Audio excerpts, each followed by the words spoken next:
حامد و مصلی علی مواد اعوذ باللہ من الشیطان الرجیم بسم اللہ الرحمن الرحیم نحن نزلنا الذکر و انا له لحافظون وقال نبی الکریم صلی اللہ علیہ وسلم فی الحدیث المبارکہ لیس فی جوفی شیء من القرآن کالبیت الخرب۔ محترم ناظرین کرام، اللہ کا شکر ہے کہ آج ہم اپنے استاد محترم جناب شیخ امان اللہ المدنی صاحب کے ساتھ سیمانچل گیان کیندر منچ پر ایک ساتھ حاضر ہیں اور آپ ناظرین کو ہمارے شیخ محترم سے کچھ دینی نصیحت آپ تک پہنچانے کا ہم کوشش کر رہے ہیں۔ اس سلسلے میں آج ہم بات کرنا چاہیں گے ہمارے استاد محترم سے کہ قرآن کے سلسلے میں کہ اللہ رب العالمین نے قرآن کو نازل کیا، یہ ہدی للناس ہے، رحمت للعالمین ہے، اور بھی دیگر باتیں ہیں۔ تو آئیے ہم اپنی باتوں کو بلا تاخیر شروع کرتے ہوئے ہم اپنے شیخ سے جانتے ہیں اور ان سے کچھ سوالات بھی کریں گے اور آپ ناظرین تک جواب پہنچانے کا کوشش بھی کریں گے۔ تو آئیے بلا تمہید ہم شروع کرتے ہیں کہ سوال نمبر 1، قرآن کا کیا معنی مطلب ہے؟ آئیے ہم جانتے ہیں ہمارے استاد محترم سے۔ السلام علیکم ورحمۃ اللہ وبرکاتہ۔ الحمدللہ کما ينبغي لجلال وجهه وعظیم سلطانه والصلاة والسلام علی من بعث بشریعة البیضاء محمد وعلی آلہ واصحابہ وذریته ومن تبعهم بإحسان الی یوم الدین وبعد۔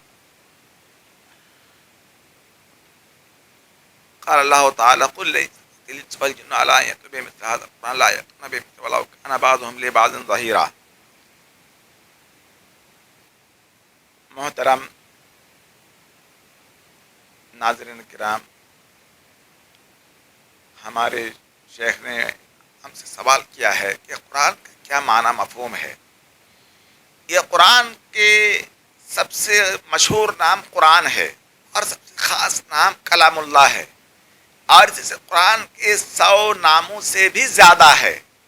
اور اس کا معنی، قرآن کا معنی یہ ہے، جیسا کہ علامہ ابن القیم اپنی کتاب المشروق الی علوم القرآن میں لکھتے ہیں کہ یہ قرآن ماخوذ ہے قرعۃ الحوض سے، یعنی حوض بھرا ہوا ہے۔ قرآن ایک ایسا حوض ہے، ایک ایسا برتن ہے کہ جس میں تمام علوم و فنون کا دنیاوی ہو یا دینی ہو، دونوں سے قرآن بھرا ہوا ہے اور کسی چیز کی کوئی کمی نہیں ہے۔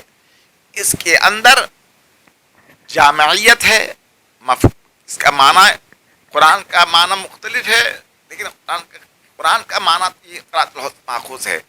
اور قرآن کا ایک نام ذکر بھی ہے، کلام اللہ بھی ہے۔ جس طریقے سے اللہ کی ذات سے ہم قسم کھا سکتے ہیں، اسی طریقے سے ہم قرآن کے ذریعے سے بھی قسم کھائیں گے، کہ قرآن غیر مخلوق ہے، مخلوق نہیں ہے۔